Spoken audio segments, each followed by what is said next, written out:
नमस्कार प्यारे बच्चों, आज हम संस्कृत का पाठ 4 शुरू करेंगे। पाठ का नाम है विद्या गुरु ना नाम। गुरु यानी कि विद्या गुरुओं की भी गुरु है। विद्या को गुरुओं से भी अधिक महत्व दिया गया है। श्लोक संचय यानी कि अच्छे वचन, अच्छी बातें, श्लोकों में अच्छी शिक्षा का ज्ञान करवाया जाता है। अब आप पेज नंबर 22 निकालेंगे, पेज नंबर 22 निकालेंगे। हम श्लोक शुरू करेंगे। न चोरहार्ये न च राजहार्यम न भातृभाज्यम न च भारकारी वै कृते वर्धते एव नित्यम विद्याधनम सर्वधन प्रधानम। न चोरहार्ये, चोरहार्य मैंने होता है ना तो चोरों के द्वारा चुराई जा सकती है। न च राजहार्यम यानी कि राज्यों के राजा के द्वारा चोरी की जा सकती है, छीनी जा सकती है। ना भातृभाज्यम, भाज्यम मैंने होता है बंटवारा करना, भातृ मैंने होता है भाई, ना ही भाइयों में बंटवारा किया जा सकता है। ना च भारकारी, भारकारी मैंने होता है बोझ, भार। वय कृते, वय मैंने होता है खर्च करना, कृते करना, वर्धते, वर्धते मैंने होता है बढ़ना, एव नित्यम, नित्यम मैंने प्रतिदिन, विद्या धनम सर्वधन प्रधानम, विद्या का जो धन है सभी धनों में सबसे उत्तम धन है। इसका अर्थ है, इसका भावार्थ यह है कि विद्या के बारे में बताया गया है। विद्या को ना तो चोरों के द्वारा चुराया जा सकता है, यानी कि ना तो विद्या को चोर चोरी कर सकता है, और ना ही राजा के द्वारा छीना जा सकता है, ना ही भातृभाज्यम, ना ही भाइयों में इसका बंटवारा किया जा सकता है, और ना ही यह बोझ है। वै कृते वर्धते एव नित्यम, विद्या ही एक ऐसा धन है जिसे प्रतिदिन आप जितना भी खर्च करोगे यह उतना ही बढ़ता जाएगा, अन्यथा दूसरा धन तो खर्च हो जाता है। विद्या धनम सर्वधन प्रधानम, इसलिए कहा गया है जो विद्या का धन है सब धनों से सर्वश्रेष्ठ है। अब हम दूसरा श्लोक शुरू करेंगे। ये शाम न विद्या न तपो न दानम ज्ञानम न शीलम न गुणो न धर्मै ते मृत्युलोके भुवि भारभूताः मनुष्य रूपेण मृगाश्रन्ति। ये शाम मैंने क्या होता है जिसके पास ना विद्या है, ना तप है, ना दान है, ना ज्ञान है, ना शीतलता है, ना गुण है, और ना ही धर्म है। ते मैंने क्या होता है वे सब मृत्युलोके, मृत्युलोके किसको बोला गया है? इस संसार को। क्यों बोला गया है इसको? संसार को मृत्युलोके क्यों बोला गया है? क्योंकि इस संसार में जो भी आया है उसकी मृत्यु निश्चित है।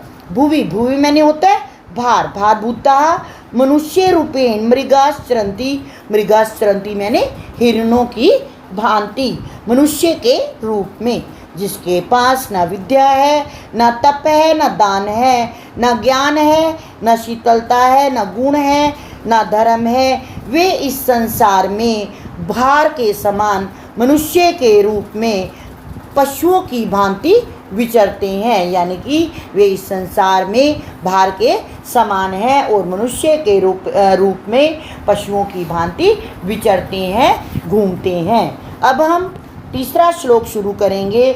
मातेव रक्षति पितेव हिते नियुक्ते कांतेव चाभिर्मति अपनीय खेदम लक्ष्मी तनोति वितनोति च दिक्षु कीर्तिम किम न साधति कल्पते विद्या।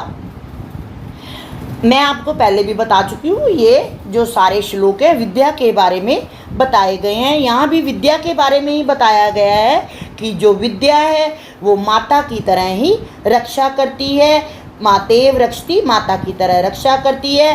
पितेव हिते नियुक्ते, जिस प्रकार पिता आपके हित के लिए आपका पालन करते हैं, आपकी नियुक्ति करते हैं, उसी प्रकार विद्या भी आपके हित के लिए ही कार्य करती है। कांतेव चाभिर्मति अपनीय खेदम, और विद्या पत्नी की तरह, कांतेव मैंने क्या होता है पत्नी, और पत्नी की तरह ही प्रसन्न रखती है। लक्ष्मी तनोति वितनोति च दिक्षुम कीर्तुम किम न साध्यति कल्पतेव विद्या, और यह पत्नी की तरह थकान दूर करती है और विद्या ही ऐसा धन है जो शोभा को प्राप्त करवाती है और चारों दिशाओं में दिक्षुम कीर्ति, चारों दिशाओं में यश को फैलाती है। किम किम न साधती कल्पतेव विद्या, यह एक कल्प वृक्ष का नाम है।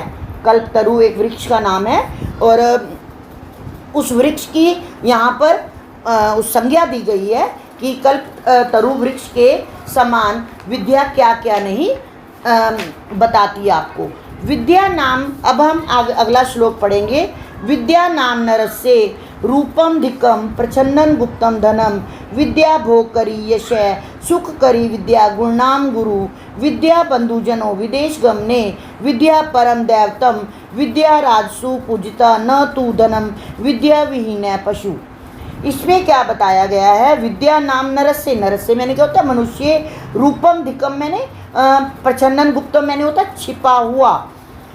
विद्या मनुष्य का सबसे सुंदर छिपा हुआ धन है। विद्या भोग करी यानी कि विद्या भोग देने वाली, यश देने वाली, सुख करी सुख देने वाली, और विद्या गुरुओं की भी गुरु है।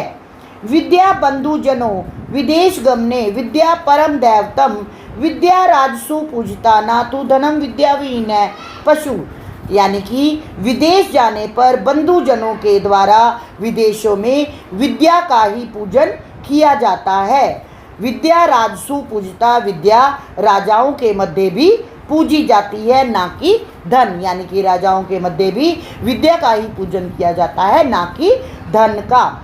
धनम विद्या विहीन पशु, जो विद्या के बिना मनुष्य है वह पशु के समान है। इसमें इन श्लोकों में क्या बताया गया है कि विद्या के बिना मनुष्य का कोई भी अस्तित्व नहीं है।